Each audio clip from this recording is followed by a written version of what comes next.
Recebemos no NT Sul de hoje o secretário nacional de Segurança Alimentar e Nutrição, Caio Rocha. Na entrevista de João Paulo Ferreira, ele fala dos recursos enviados à Cachoeira do Sul e traz dados sobre o desenvolvimento da segurança alimentar no país. Acompanhe.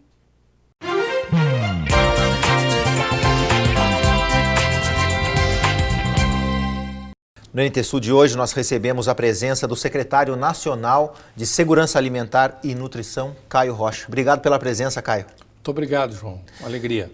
Tá certo. Caio, você esteve no dia 6 de outubro palestrando no CACISC ao meio-dia e alguns recursos foram viabilizados aqui para a Cachoeira. Queria começar esse bate-papo você falando para a gente o que vem aqui para a Cachoeira. Primeiro, eu tive muita alegria, João, de estar participando da região da CACISC, uma reunião muito prestigiada, porque a gente, quando fala de segurança alimentar, a ideia que as pessoas têm que segurança alimentar são somente cestas para alimentação. E segurança alimentar é muito mais que isso. Tem a ver com a agricultura empresarial, tem a ver com a agricultura familiar, tem a ver com transporte, tem a ver com acesso aos alimentos e tem a ver lá com a questão da alimentação. Então, objetivamente, aqui em Cachoeira, atendendo um pedido da comunidade, dos setores produtivos e da prefeitura, nós fizemos, primeiro, autorizamos a liberação de recursos para R$500 mil para um programa de acesso à água. Nós temos diversas comunidades no meio rural de Cachoeira que têm dificuldade de acesso à água. E nós não podemos conceber, no mundo de hoje, nós ter alguém que ainda não tenha condições de tomar uma água potável, de ter o acesso para as suas necessidades de uma questão tão importante. A outra questão que nós liberamos aqui foi recursos do Programa de Aquisição de Alimentos. O Programa de Aquisição de Alimentos é um programa que visa nós fortalecer a agricultura familiar através da aquisição de produtos da agricultura familiar, através de um processo que nós pagamos direto ao agricultor de 15 em 15 dias, aquilo que ele faz a entrega no município, na prefeitura ou através do Centro Regional de Assistência Social, e a entrega desses produtos para a rede socioassistencial. Pode ser para o hospital filantrópico, pode ser para a PAI, pode ser para asilo, pode ser para a creche. Dentro daquelas questões, nós liberamos R$120 mil. Também na área de inclusão produtiva rural, ou seja, nós temos aqui em Cachoeira 3.300 pessoas que estão no Bolsa Família. E nós não queremos que elas fiquem a vida inteira dependendo de um auxílio do governo para poder sobreviver. A gente não se importa, o governo não importa de pagar, nós achamos importante, nós queremos fortalecer a Bolsa Família. Mas nós precisamos, além do Bolsa Família, dar condições a essas pessoas para que elas possam crescer.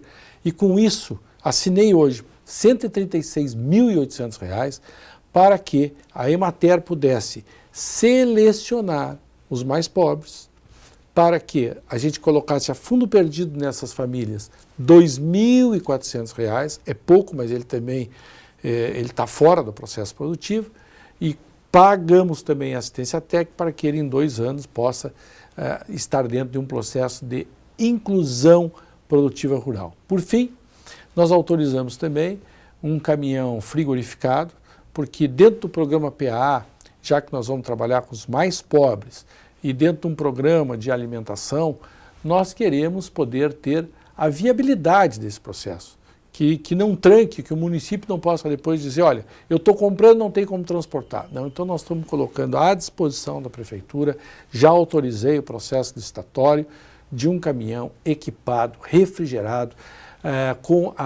junto com caixas para fazer o armazenamento de frutas e verduras, junto com uma câmara frigorífica para guardar os produtos que são perecíveis e junto com balança para que as pessoas possam, ou aqueles que entregam, possam ter o controle das suas entregas. Então, desta forma, nós entendemos que também Cachoeira tem 4 escolas que não têm acesso à água. Nessas 4 escolas, que eu esqueci de fazer esse registro no dia 6, também estão dentro do nosso programa, onde nós estamos incluindo 165 escolas no Rio Grande do Sul para terem o acesso à água. Com isto, totalizou a autorização de R$ 973 mil. E não é intenção de recursos, são recursos que já estão disponibilizados para a Secretaria de Desenvolvimento Rural do Governo do Estado, que fiz isso antes de viajar, e já em condições de fazer toda a operacionalização. Então, de novo, são R$ 970 mil, fora a questão das escolas, as 4 escolas. Olhando todo esse contexto, dá para a gente entender que a inclusão de políticas públicas, principalmente influenciando a classe mais baixa da população, que tem menos acesso à infraestrutura, que a segurança alimentar ela brota de dentro do município para fora? A segurança alimentar ele é um conjunto de ações. Ela brota, primeiro, das associações organizadas, porque a gente mora no município, então, claro, ela brota do município, mas só o município não vai resolver. Por isso que o governo federal, e nós temos atuado, veja, a questão da desnutrição, por exemplo. A desnutrição do Brasil era mais de 10%, em 2013 ela chegou a 6%, hoje nós devemos ter 1,8%. Mas e aí? E aí nós temos ainda 159 municípios que crianças de 0 a 5 anos têm desnutrição superior a 30%.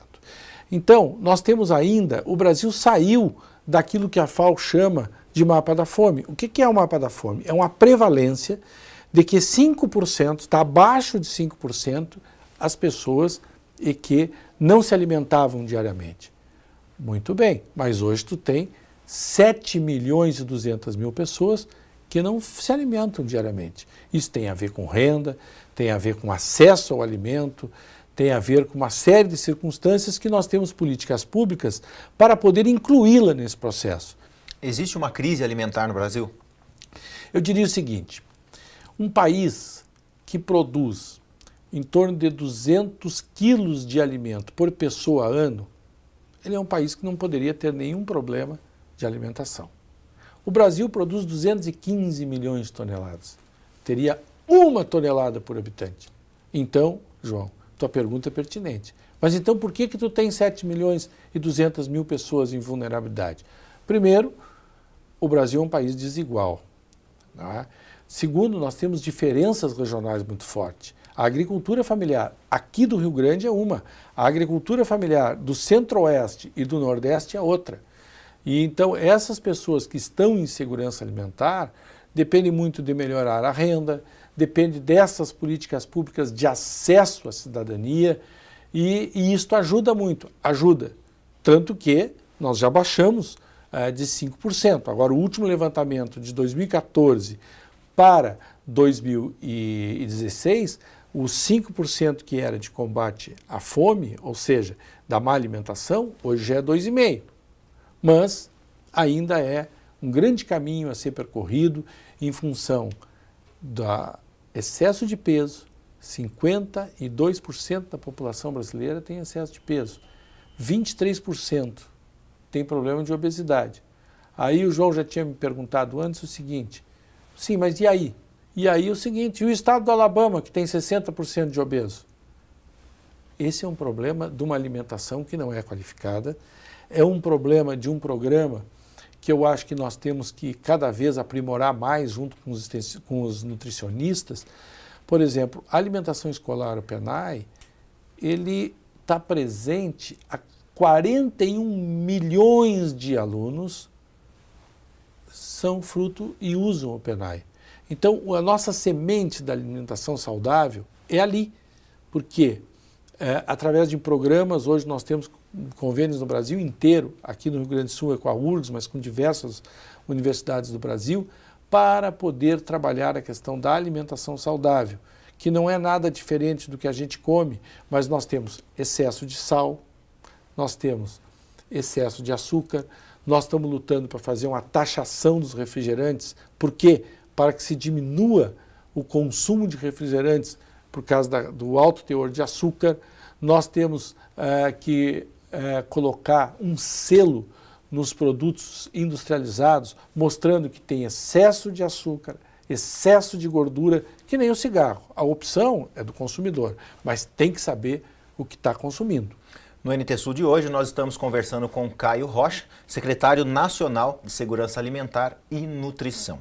Pegando um gancho nesses números, em toda essa composição que você disse, falta informação para as pessoas, falta interesse nas pessoas em buscar essa informação, ou existe uma crise nessa cadeia toda?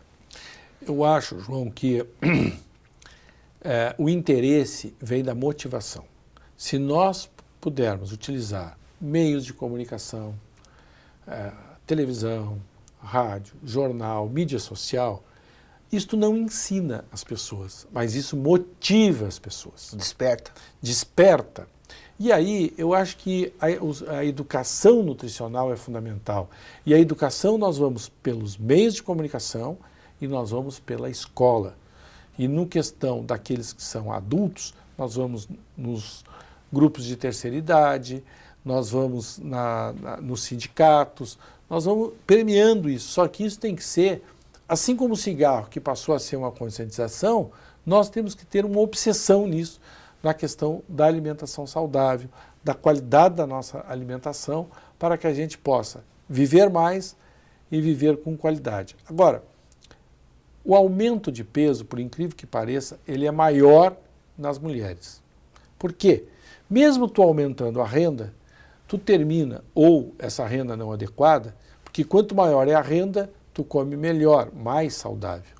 Produto orgânico é um produto de excelente qualidade, 30% mais caro, em média disso, de um produto natural, quer dizer, de um produto normal. Então nós temos que discutir essas questões. E a grande consumo de amido, de massa, são produtos mais populares, produtos mais baratos, mas também que o excesso de carboidratos faz com que tu possa ter um tecido adiposo mais fortalecido. Caio, para a gente terminar, eu queria te perguntar o seguinte: como trabalhar segurança alimentar, saúde, se o Brasil hoje é o maior consumidor de agrotóxico do mundo, inclusive com o incentivo do próprio governo, isentando taxas e impostos? Como é que é isso para vocês? Bom, primeiro, eu acho que essa questão do uso de agrotóxicos, de defensivos agrícolas, ele tem todo um processo de fiscalização no Brasil, de Anvisa para registro desses produtos e tal. Agora, tem muito a ver, no meu entendimento, o produto bem manuseado, ele é necessário. Por que ele é necessário? O Brasil hoje produz 215 milhões de toneladas.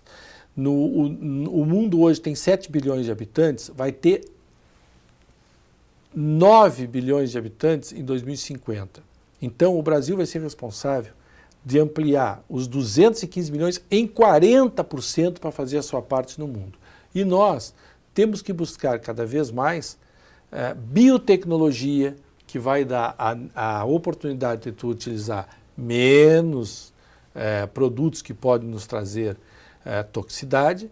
Agora, aqueles que tiverem que usar, por exemplo, a cultura da maçã, hortaliça, a questão da soja, que se usa muito, do arroz, nós temos que respeitar o período de carência. Tu tem um determinado período que tu usa esse produto, que geralmente tu tem que levar 7 dias para colher, 10 dias para colher. Se respeitar essas questões, elas não vai ficar resíduo. Então, o que eu acho é, primeiro, que nós deveríamos fazer regionalmente periódicos estudos dos resíduos que nós temos do agrotóxico.